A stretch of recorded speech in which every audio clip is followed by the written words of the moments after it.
From the Library of Congress in Washington, D.C.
I'll give you a ring first thing in the morning. Better make it about 11 if you can.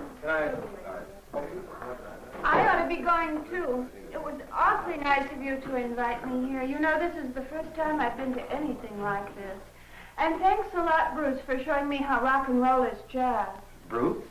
Did you tell her that rock and roll is jazz? Yeah, sure, that's what I told her. Is there something wrong with that? Bruce, how square can you get? Rock and roll is not jazz. Rock and roll is merely an offspring of rhythm and blues. Now look here, whatever your name is, who are you to know so much? Natalie, Putting in like this? Natalie, you haven't met Alex. Alex here is an arranger for the Paul Stevenson group. So what? Oh, that makes him an authority. Almost anyone knows rock and roll is not jazz, huh, Alex? Well, if jazz is not rock and roll, what is jazz? So tell me what jazz is, Alex. Jazz is merely the Negro's cry of joy and suffering. Oh, now, wait a minute, Lewis. You talk as if Negroes were the only ones who could have created jazz. Not only did they create jazz, they were the only ones who could have created jazz. Now, look, that's unfair, Alex. There are a lot of fine white musicians that play jazz. Remember, you and I heard some last night. Sure there are, but the Negro and the Negro alone created jazz. He created jazz from the special slant he has on the American scene. That's how he tells his story. Only a part of it. It's clear to me that the Negro created jazz, but still, is he the only one who could have created it? Yes, the Negro was the only one with the necessary musical and human history to create jazz. No, if you mean the Negro suffered, everybody suffered. And who suffered more than the Jews? Yeah, how can you answer that one? Well, a Negro can be Jewish or Catholic. Now, you can lose a leg, I can lose a leg. Whatever happens to you can happen to me. And in addition, I'm Negro. All right, all right. But what I want to know about is, what about all the fine white musicians that have contributed to jazz? Jazz is American. You guys are trying to make a racial distinction where there isn't one. Look, John, all the fundamental and basic contributions to all the various kinds of jazz have been made by Negroes. The white musicians you speak of are merely playing follow the leader. Well, Alex, what is there about the Negro's way of making music which is crucial to jazz? To answer that, Bob, I'd have to go into the nature of jazz, and I don't know that there's that much interest around for anything that deep. Oh, well, anyway, Alex, she asked what jazz is, and we've been talking about everything else. So why don't you tell me? Sure, Faye. Suppose I make a comparison between joy and suffering in Negro life and jazz as music. All of you have seen various aspects of Negro life at times, right? Take, for instance, the area right around where we had our jam session yesterday as a starter. Let's look at some of these manifestations of Negro life and compare them to jazz, okay?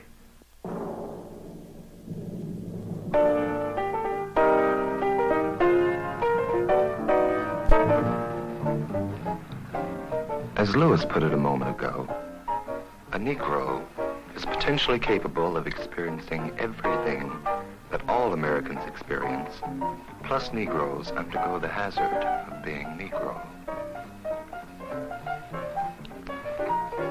The hazard of being Negro begins before birth and extends beyond death. The difficulty in being Negro resides in being able to accept all the hazards of being Negro and simultaneously to triumph over these hazards. Jazz is the musical expression of the triumph of the Negro spirit.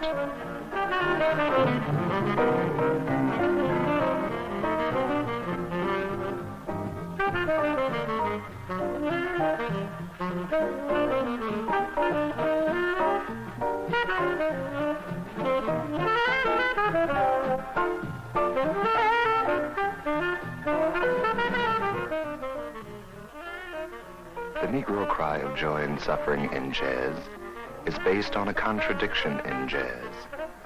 This contradiction is between freedom and restraint. Let's start with restraint in jazz. The feeling of restraint in jazz is caused in part by the way jazz form operates.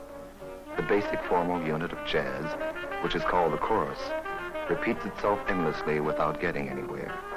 That is why the chorus is restraining. This endless repetition is like a chain around the spirit and is a reflection of the denial of a future to the Negro in the American way of life.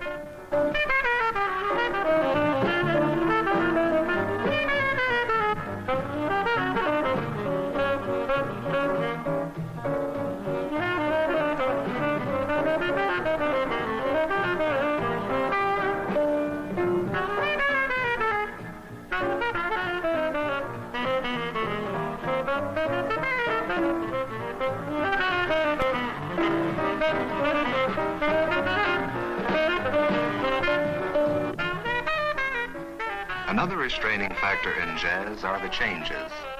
Like any other structure, the chorus is held together by certain materials and their patterns. These materials and their patterns are termed harmonies.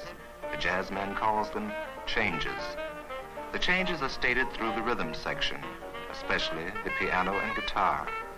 The pattern of the changes is repeated over and over again.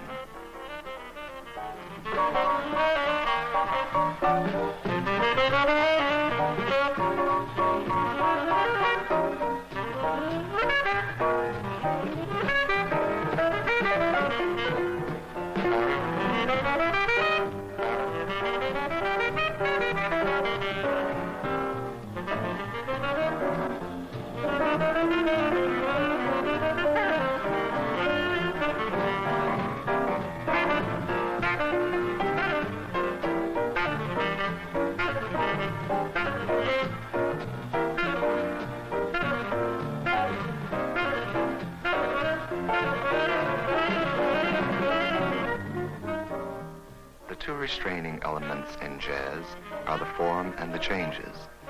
They are restraining because of their endless repetition, in much the same way that the Negro experiences the endless daily humiliation of American life, which bequeaths him a futureless future. In conflict with America's gift of a futureless future is the Negro's image of himself. Through glorifying the inherent joy and freedom in each present moment of life, the Negro transforms America's image of him into a transport of joy. Denied a future, the joyous celebration of the present is the Negro's answer to America's ceaseless attempts to obliterate him. Jazz is a musical expression of the Negro's eternal recreation of the present. The Negro's freeing worship of the present in jazz occurs through the constant creation of new ideas in jazz. These new ideas are born by improvising through the restraints of the form and the changes. Jazz reflects the improvised life thrust upon the Negro. Now, melody is one element which can be used in improvisation. The soloist creates his melody through elaborating on various details of the changes. The manner in which each change shall be elaborated upon is a problem of the eternal present. As Negro life admits of many individual solutions, so does the way in which a change can be elaborated upon. Of course, the Negro, as man and or jazz man, must be constantly creative, for that is how he remains free. Otherwise, the dehumanizing portrait America has drawn of him will triumph.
For the Negro, each present moment must be electric, full of meaning and seething with life. This is made manifest in gesture, in walk, and in dance. Now, rhythm electrifies each present moment in jazz. This electrification is born of the conflict of two types of rhythm which exist simultaneously in nearly every bar of jazz. Some call this electrification, caused by jazz rhythm, swinging, and it is through swinging that an additional feeling of freedom enters. The emphasis on a conflict of kinds of rhythm, namely a rhythm of stress and one of length, is characteristic of Negro music all over the world. And through utilizing this emphasis, the American Negro produces an oblique musical product and a damaging commentary on the human wastelands of America.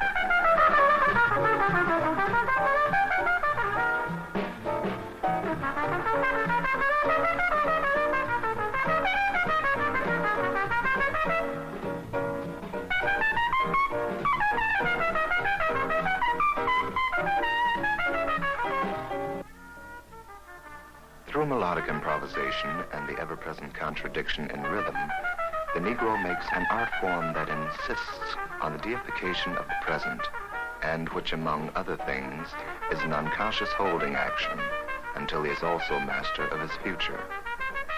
Melodic improvisation and rhythmic conflict are the joyful, freeing, and present-oriented aspects of jazz, while form and the changes are the suffering, restraining, and futureless aspects of jazz. Negro life, in addition to its struggle to become, also has its characteristic atmosphere, color, and sensuality. In jazz, this is reflected by the sonority of the music. The jazzman substitutes the word sound for sonority. Think of the sound of much Negro music compared to Negro life.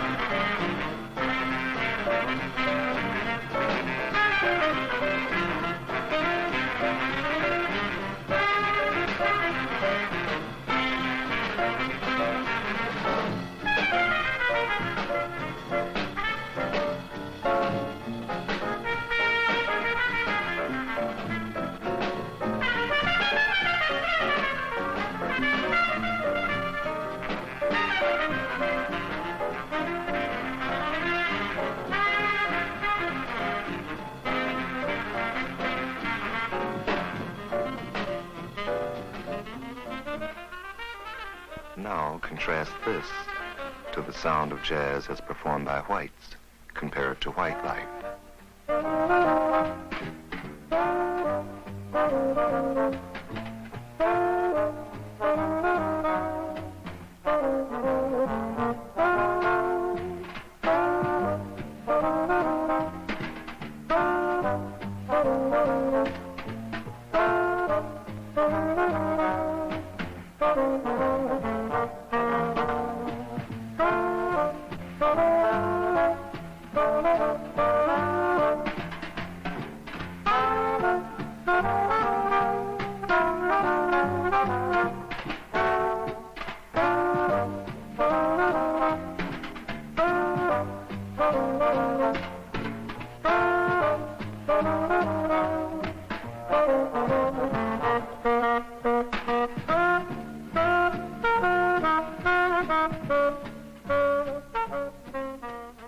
Negro life, then, as created through jazz, is a contradiction between worship of the present, freedom and joy, and the realization of the futureless future, restraint and suffering, which the American way of life has bestowed upon the Negro.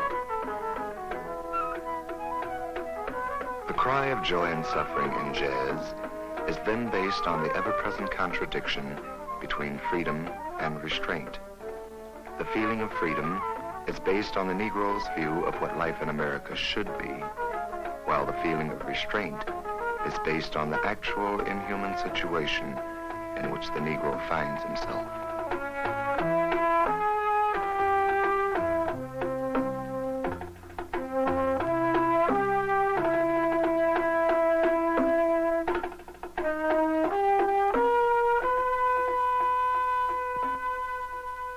I think that boils down to you what jazz is. It sure does.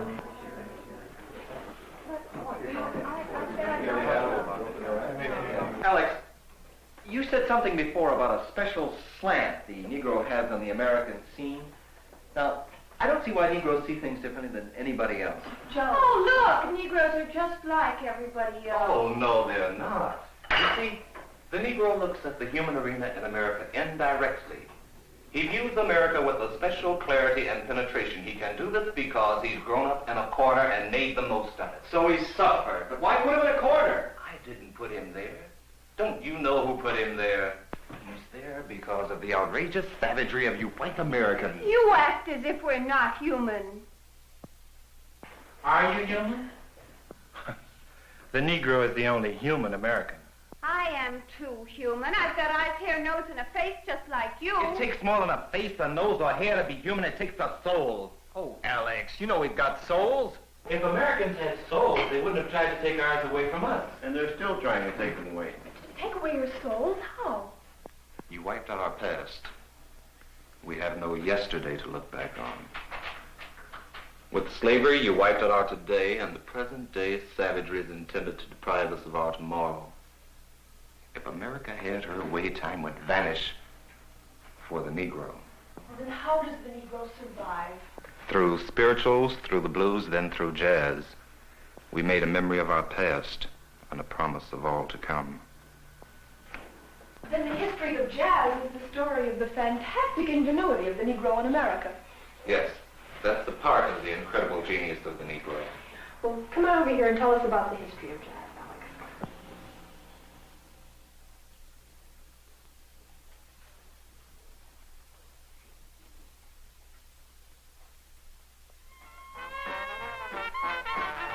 Well, I imagine that all of you remember to some extent the music which was played at our concert yesterday. We'll use that music as basis for discussion. Now, Faye, the jazz from which the other major styles developed was New Orleans jazz. New Orleans jazz was the first jazz style, as distinguished from blues and spirituals, those other monuments to the history of the struggle of the Negro spirit. Yesterday, we didn't hear any New Orleans jazz, but we did hear Dixieland, which is derivative from New Orleans jazz. New Orleans jazz was, among other things, the Negro's present moment, all he had, and this all he made completely his own. Characteristic of this music are highly flowery melodies conducting intensely competitive conversations against each other simultaneously. The beats of the rhythm section are essentially alike.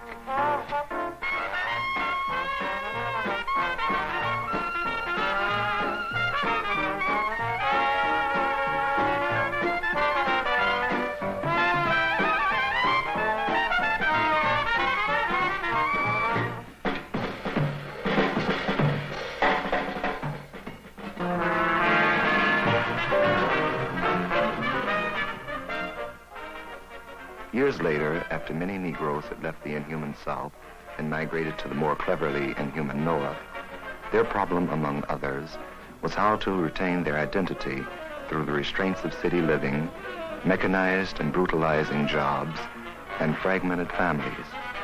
The musical answer came in the form of swing, in which you have a highly arranged, precise music with only a few key men using their individuality to improvise.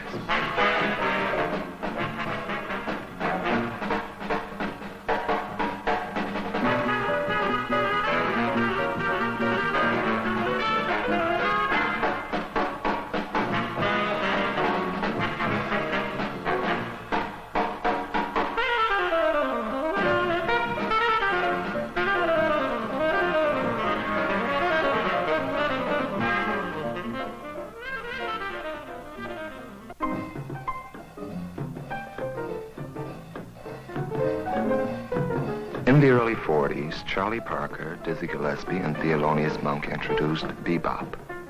Emphasis focused on long, snake-like melodies, small instrumental combinations, and changes or harmonies derived from Debussy and Ravel. Cymbals emphasized the second and fourth beats, thus freeing the rest of the drums for commentative playing. Bop also, among other things, was a revolt against the subservient Uncle Tom role given Negroes in the war effort and the entertainment world of that era.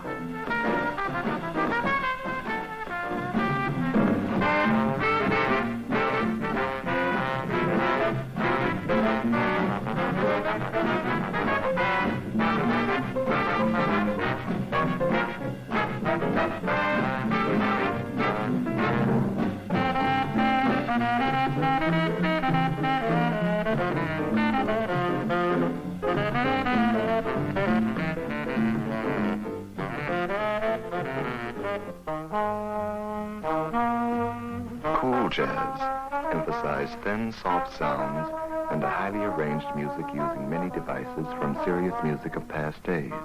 The soloists based their styles to a great extent on stars of the Count Basie band of the swing era, especially Lester Perez Young.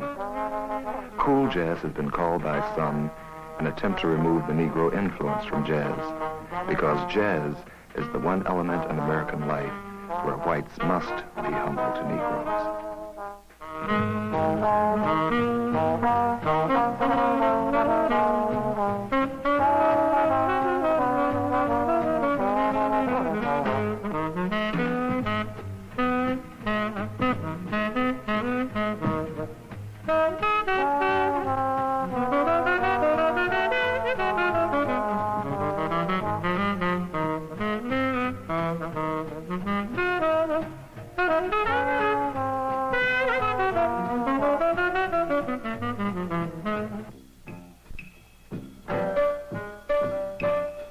The newest sounds to come along in contemporary jazz are written by the composer-arranger the Sun Ra out of Chicago.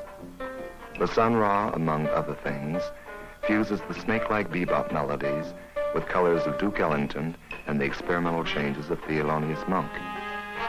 The Sun Ra says of his music that it is a portrayal of everything the Negro really was, is, and is going to be, with emphasis focused on the Negro's triumph over the demonic currents of his experience.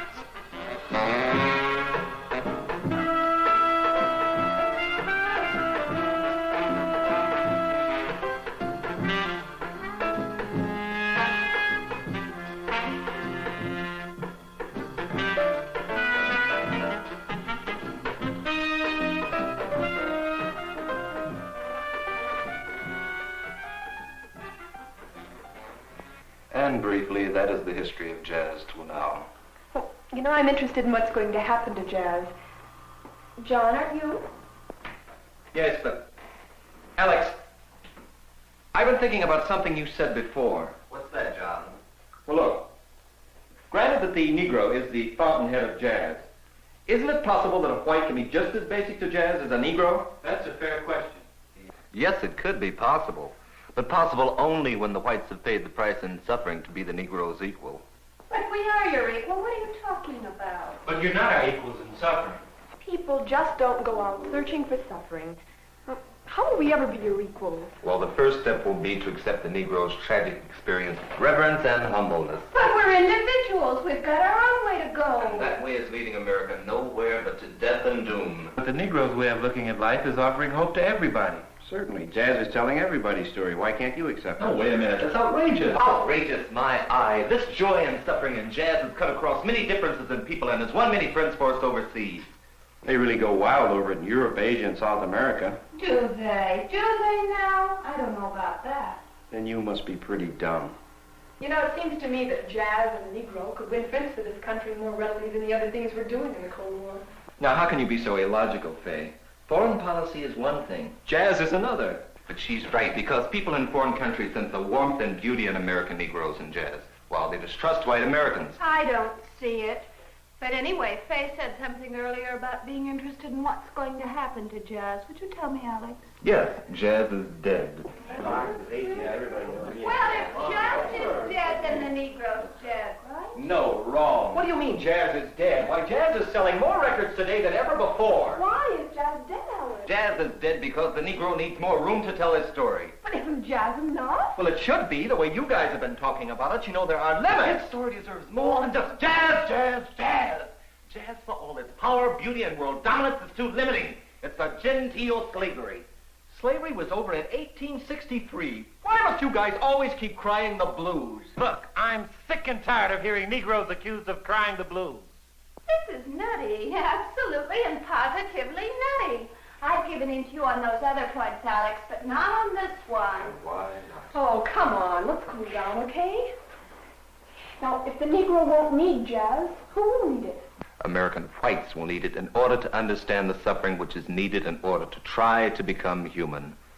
Well, in what way is jazz dead, though, Alex? Let me clarify. The jazz body is dead, but the spirit of jazz is alive. Well, why is the body dead? The body is dead because inherently the material of jazz does not allow for further growth. Well, what are these inherent reasons for the death of the jazz body? The inherent reasons for the death of jazz center around the restraining elements of jazz. The restraining elements of jazz are the form and the changes.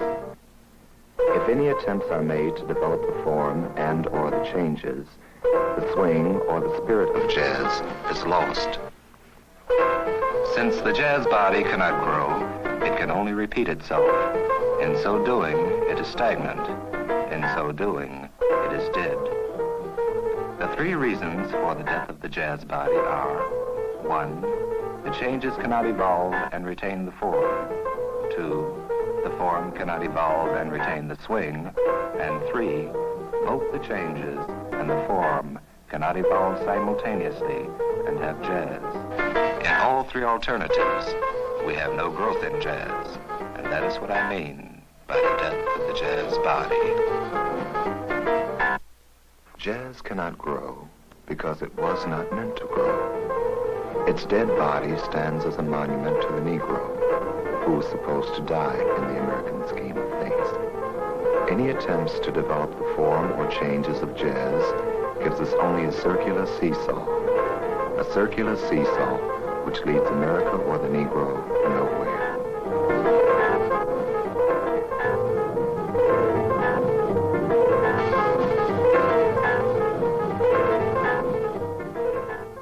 Jazz is dead because, in a way, the strangling image of a futureless future has made the Negro a dead thing, too. The Negro can only become alive by the construction of America's future.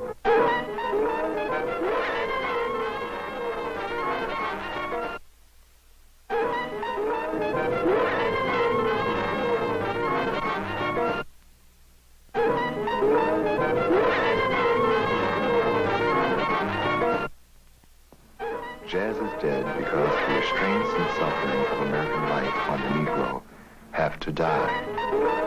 The spirit of jazz is alive because the Negro spirit must endure.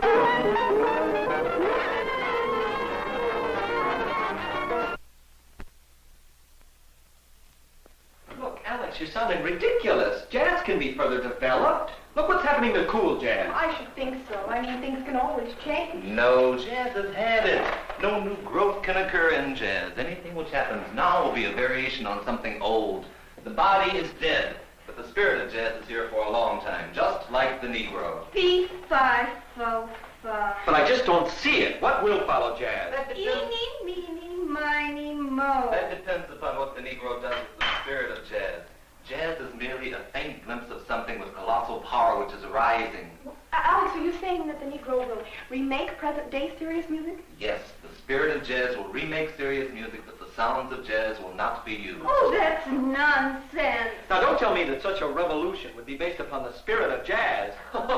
You guys are too far out for me. It's insane, really insane. Well, so the Negro does all this, whatever you say it is. I don't see how it concerns us. Because the Negro controls America's destiny. What do you mean, our destiny? He can't control America's destiny. But he can. You see, the Negro is their conscience if they have a conscience. And if they don't, they're less than human. What? What's happening here? What's this, a Mau meeting? I thought this was a jazz club. This is nothing but black chauvinism. That's it. Black Americanism. shudder when I think of the terrible burden the Negro has in trying to teach American whites how to become human. After all, we're not boasting. We're merely laying down the facts. And you may as well accept them or disappear like a handful of smoke.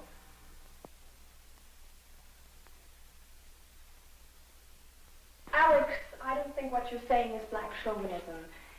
And I think any American white who thinks he can judge the Negro that readily is just being awfully arrogant. Look, Alex, I don't know what to call this, but I wouldn't call it black chauvinism. Forget it. Like most American whites, she is to be pitied. Pitied? America's soul is an empty void. The most Americans can see in tomorrow's mirror is a Cadillac or deep freeze. Yes, or a man walking in outer space. Oh, my God. What's this got to do with jazz or the Negro, Alex? Simply this. America needs an immediate sense of values. It's borrowing from the Negro in language and dress and rock and roll and in jazz in order to fill this need. I don't think we're really wise enough to look to the Negro yet. Have we really looked at all, Alex? Not officially, not consciously, but with creeping reluctance, shame, and pathetic curiosity, America's beginning to look to the Negro for the answers to her problems. But what is the meaning of the death of jazz? The death of jazz is the first faint cry of the salvation of the Negro through the birth of a new way of life. Right, Alex. The salvation of the Negro and the rest of America. That is, if America can realize that the hope for America lies through the American Negro. Then America needs the Negro to teach us how to be American, right? And John, Fay, Natalie, and Bruce, where else does America's future image as a world power reside but in the dark soul of the Negro, whose salvation has now become in the world's watching eyes the vindication of America's posture?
This has been a presentation of the Library of Congress.